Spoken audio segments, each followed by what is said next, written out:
No one can achieve anything by themselves, and AI isn't changing that. But how do you build a team in today's environment, one that embraces friction rather than avoiding it?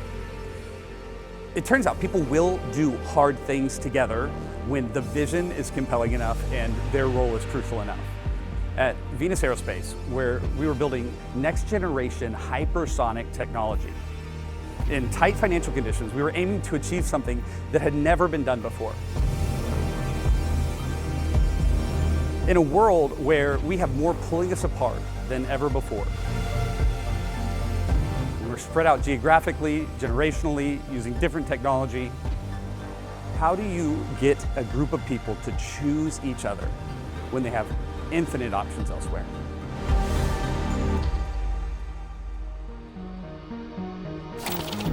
I have 3 kids. My middle son, his name's Reed. He said, "Hey Dad, I figured out what I want to be when I grow up. I want to be a leader." What about leadership do you care about? Why do you want to be a leader? So I can boss people around like you? I think Reed has a misunderstanding of what leadership is, doesn't he? Communication, be a good communicator. You really have to care about people.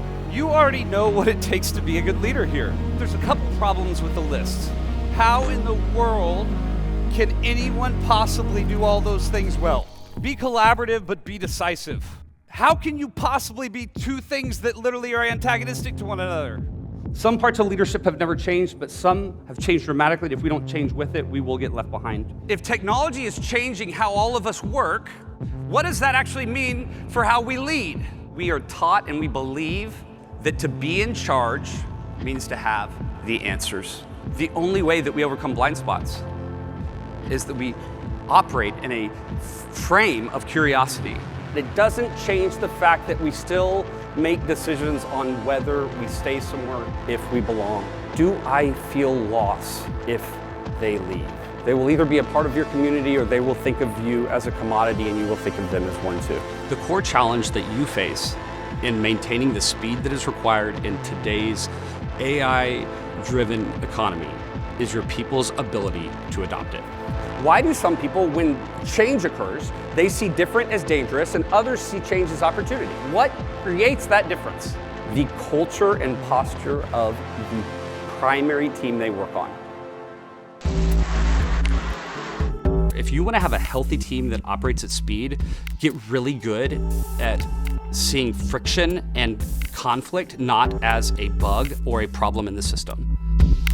It does require us to think differently about how we develop leaders, how we share information, how we build our strategy, and what we expect of the people who are driving the initiatives that can, in fact, result in incredible, disruptive, desperately needed technology entering into the world at this moment.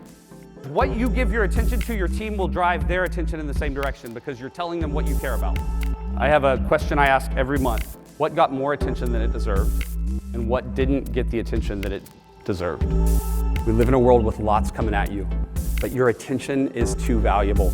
And the $750 billion in advertising spent to capture your attention should remind you of that. Those who keep their attention on the things that matter most are those who will solve this talent challenge. I'm gonna bring my laptop to dinner, and I'm going to respond to a few emails in between her bites. How is that going to work for me? Not well. Actually, someone try it. Let me know. I'd love to hear. The reason you know that that's an absurd idea is because it does not matter what you say you commit your time to. The measure of what you value is what you give your attention to.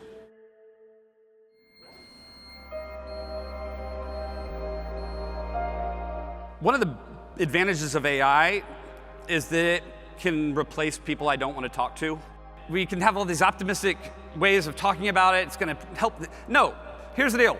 If I'm going to have to choose between having an argument with a designer about whether my slides are ugly or having Grok fix it 17 times in a row, choose option B.